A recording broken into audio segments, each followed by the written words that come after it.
Shine tech మీ ఇంటిని మరింత అందంగా మార్చాలనుకుంటున్నారా? స్పెషల్ అట్రాక్షన్ తో పాటు లివింగ్ కి perfect solution. UPVC windows and doors, Bontada group.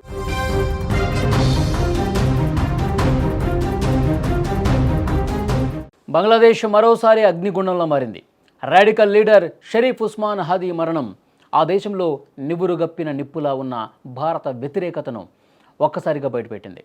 ప్రస్తుతం అక్కడ పరిస్థితులు ఎంత భయానకంగా ఉన్నాయంటే, హైదీ మరణానికి నిరసనగా రోడ్లెక్కిన వేలాది మంది ఆందోళనకారులు, నిరసనకారులు నేరుగా భారత్ను టార్గెట్ చేసుకున్న పరిస్థితి కనిపిస్తోంది. మాకు ఢిల్లీ వద్దు, ఢాకానే ముద్దు, భారత ఏజెంట్లు నశించాలి, భారతీయులు ఇక్కడి నుంచి వెళ్ళిపోవాలి, ఇలాంటి నినాదాలతో ఢాకా మొత్తం కూడా దద్దరిల్లుతోంది. విజువల్స్లో ఆందోళనకు సంబంధించిన దృశ్యాలు మీరు చూస్తున్నారు. ఆందోళనకారుల ఆగ్రహం భారతీయుల ఆస్తుల మీద కూడా పడింది. ఖుల్నా, రాజ్షాని వంటి నగరాల్లో భారతీయ వీసా కేంద్రాల వైపు నిరసనకారులు ఒక్కసారిగా దూసుకు వెళ్లడంతో భద్రతా కారణాల రీత్యా వాటిని మూసివేయాల్సిన పరిస్థితి ఏర్పడింది. చిట్టగాంగ్లో భారత కాన్సులేట్పై రాళ్లు రువ్వే ప్రయత్నం జరిగింది.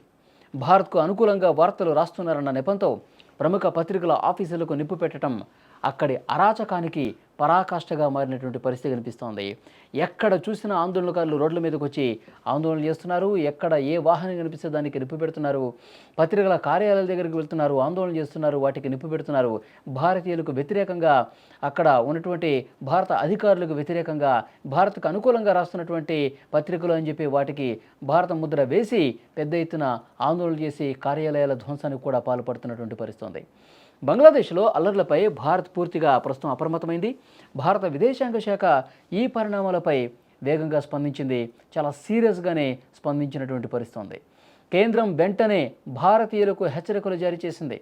అక్కడ అత్యవసరమైతే తప్ప మీరు బయటకు రావద్దు, బంగ్లాదేశ్ వెళ్ళొద్దు, ఇటు నుంచి అటు వెళ్ళటం కానీ అక్కడ ఉన్నవాళ్ళు కూడా బయటకు వచ్చి వేరే ప్రయాణాలు చేయొద్దంటూ హెచ్చరిక జారీ చేసినటువంటి పరిస్థితి ఉంది. పర్యాటకులు, విద్యార్థులు ప్రయాణాలు వాయిదా వేసుకోవాలని చెప్పి సూచన చేసింది. ప్రస్తుతం బంగ్లాదేశ్లో ఉన్న భారతీయులు తమ ఇళ్లకే పరిమితం కావాలని, అల్లర్లు జరుగుతున్న ప్రాంతాలకు వెళ్ళవద్దని స్పష్టమైనటువంటి ఆదేశాలు ఇచ్చింది.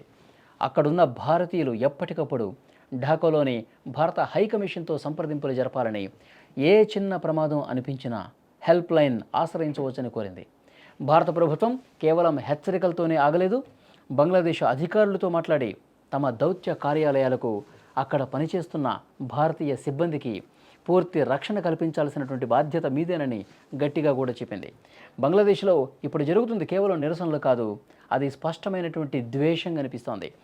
భారత్ పట్ల వాళ్ళు ఎంత ద్వేషం పెంచుకున్నారో, ఎంత అసూయ పెంచుకున్నారో, ఎంత వ్యతిరేకత పెంచుకున్నారన్నది ఈ విజువల్స్ చూస్తుంటే అర్థమవుతుంది, ఈ నిరసనలు చూస్తుంటే అర్థమవుతుంది.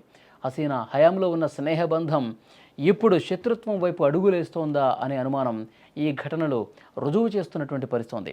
కేవలం రాజకీయ లబ్ధి కోసమే ఈ రకమైనటువంటి ఆందోళనలు జరుగుతున్నటువంటి పరిస్థితి ఉంది. భారత విద్వేష శక్తులు మొత్తం కూడా ఒక్కసారిగా పెళ్ళుబిక్కినటువంటి ఆగ్రహంతో ఒక్కసారిగా ఈ ఆందోళన చేస్తున్నట్టుగా సమాచారం వస్తుంది. ఈ అల్లర్లకు కారణం ప్రధానంగా భారత్ మీద వాళ్ళు పెంచుకున్నటువంటి వ్యతిరేకతని అర్థమవుతుంది. ఎప్పుడైతే హైదీ చనిపోయాడని చెప్పి వార్త బయటకు వచ్చిందో అప్పటి నుంచే నిరసనల పర్వం ఒక్కసారిగా చెలరేగినటువంటి పరిస్థితి. హైదీ మరణాన్ని ఒక సాకుగా చూపిస్తూ ఉన్నారు. ఎందుకంటే హైదీ గతంలో విద్వేష ప్రసంగాలు చేశాడు, గతంలో భారత వ్యతిరేకమైనటువంటి కార్యక్రమాలు చేశాడు, పెద్ద ఎత్తున నిరసన తెలియజేశాడు, హసీనాకు వ్యతిరేకంగా, భారత్కి వ్యతిరేకంగా చాలా విద్వేష ప్రసంగాలు చేశాడు.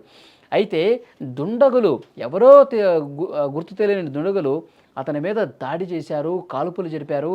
అతను ఆసుపత్రిలో చికిత్స పొందుతున్నాడు, చికిత్స పొందుతూ చనిపోయాడని చెప్పి సమాచారం వచ్చిందో అప్పుడు ఒక్కసారిగా దాన్ని అడ్డం పెట్టుకుని భారత్ మీద విషం చిమ్మటమే, భారత్ మీద ద్వేషాన్ని పెంచుకోవటమే లక్ష్యంగా ఇంత పెద్ద ఆందోళన జరుగుతున్నట్టుగా కనిపిస్తోంది. అక్కడ ఉన్నటువంటి భారతీయుల మీద, ముఖ్యంగా హిందువుల మీద దాడులు చేస్తున్నారు. హిందువులు కనిపిస్తే చాలు వాళ్ళ మీద ఇష్టారీతన దాడి చేసినటువంటి పరిస్థితి కనిపిస్తోంది.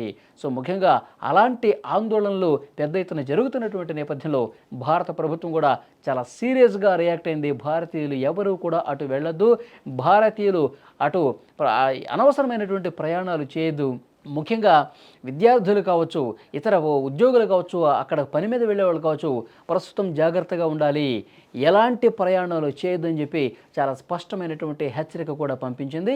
ఇంకా అక్కడ జరుగుతున్నటువంటి ఆందోళనల మీద, నిరసనల మీద చాలా సీరియస్గానే కేంద్ర విదేశాంగ శాఖ కూడా దీని మీద చూస్తోంది. కేంద్ర ప్రభుత్వం కూడా నిశితంగా అక్కడ పరిస్థితులను పరిశీలిస్తోంది.